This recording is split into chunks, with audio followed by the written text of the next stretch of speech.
Hi, welcome to the HR Happy Hour here live at HR Tech. We are here in the Infor booth. I'm joined with my new co-host, Dr. Jill Strange. We have Steve is out and about, right, at this big event, and Jill was kind enough to sit in. Welcome. Yes, thank you so much. I'm so excited to be here and so excited to fill the big shoes of Steve. We'll see how you do. We might get along better, right? Yeah, because maybe. Steve and I kind of find it. I don't know. Maybe Yeah. you got the fiery red hair. We could We'll some find out. challenges We'll here, find right? out. I'm sure. All right, good. Well, thank you for joining me. Yes. This is going to be a great discussion. We've got a really exciting guest. Maybe you can tell us a little bit about him, since you know him so well. Yes. So we are joined here today by Alexis Trigo. So excited to have him here from Foot Locker. Really excited to be with you both. Yeah. Tell us a little bit about yourself. Well, thanks, Jill. Thanks, Trish, for having me. So Alexis Trigo. Obviously, we know each other for quite some time, but my team, we focus at Foot Locker in bridging different gaps that we have across the org and trying to redesign processes and put some efficiencies in where technology can help kind of bridge those processes.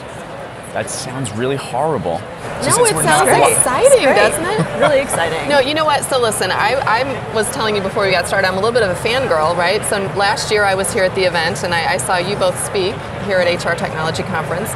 I was the one in the back sort of taking pictures and going crazy of what you were discussing. So maybe talk a little bit about how many times have you been to HR Tech? Is this your second time or have you been here before? This is actually my second time at the conference, which I'm really excited about, getting to go around the expo to see what's changed over the past year, and just connect with other people in the industry, whether they're in retail or other sectors as well, and understanding what they're doing, what they're seeing, and how their teams are evolving. So it's always a great opportunity to come back out. And last year's event in Chicago was equally as great so far. Good. Can I ask you a question about, you mentioned, I know we didn't really talk about this, but when you're talking about you're not just looking at hearing what retailers are doing. So one of the things I get a lot of questions from CHROs or VPs of HR is, should I only be looking within my industry to see what's important in terms of human resources or development and whatnot? It sounds like you're looking well beyond those walls.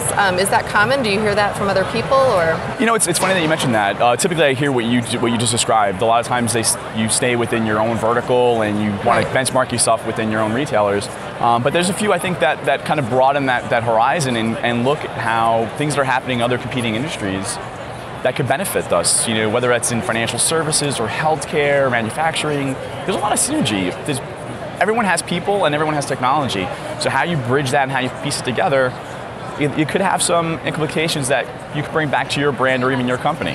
Yeah, good. Well, that's what I was starting to hear a little bit of. So it's interesting. People still want the technology to support from an industry perspective, but they also do like to hear what's going on with the other industries. So I mentioned you were here last year and that you and Dr. Jill Strange were on stage talking about talent science and what you've been doing with that at Foot Locker. Can you maybe tell a little bit about your story and maybe what's evolved since last year? Sure.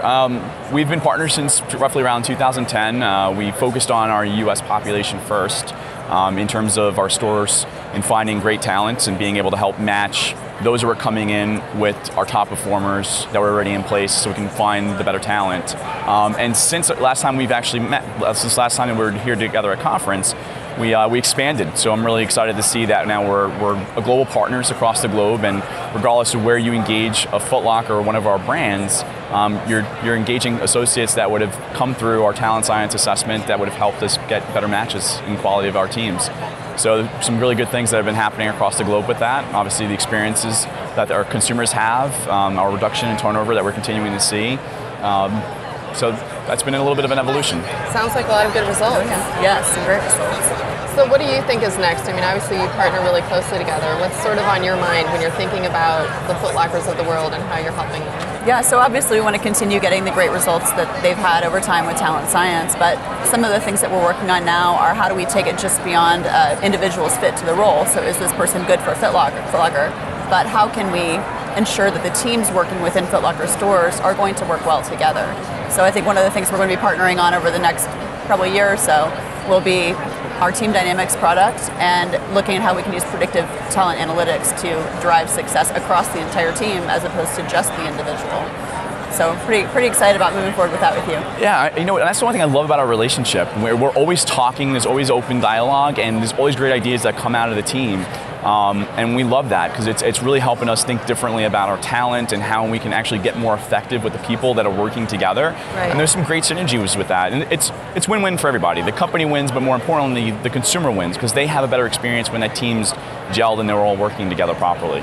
Right. I have a question. One last question, we'll wrap it up, is, you know, as a consumer at Foot Locker, and I have teenagers who are, like, they will shop nowhere else for their shoes, truly. But it's interesting to me that when we go into the store, they always comment about the staff and how well they work together. I mean, do you hear that? Is that a common thing? Is sort of like spreading down through the generations that whatever you're doing in terms of the work with Talent Science, and as you're getting these right people in the right jobs and the right teams that work together well, I mean, are you getting more of that now that you're sort of doing the Talent Science approach? Yeah, I think the Talent Science does have a positive impact on that. You know, there's something really special about the sneaker community that brings people together, that true love about the product and the culture that surrounds that. Right. So when you're able to marry that with then also the personalities of being able to service other customers and share your experiences and make sure that those customers have the same love for the product that you have, and they may just be a simple casual shopper or also ingrained in the culture, I think Talent Science really helps us kind of capture what that DNA is of that associate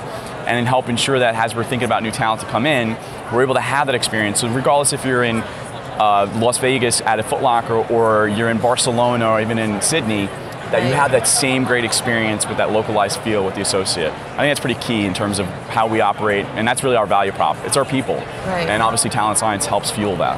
Well, I think it's working because at least in my household, I mean, I have a total sneakerhead. He's 13. He has, I spend more money in your store than you probably would ever expect, but he actually takes it to the next step of, and I want to work there.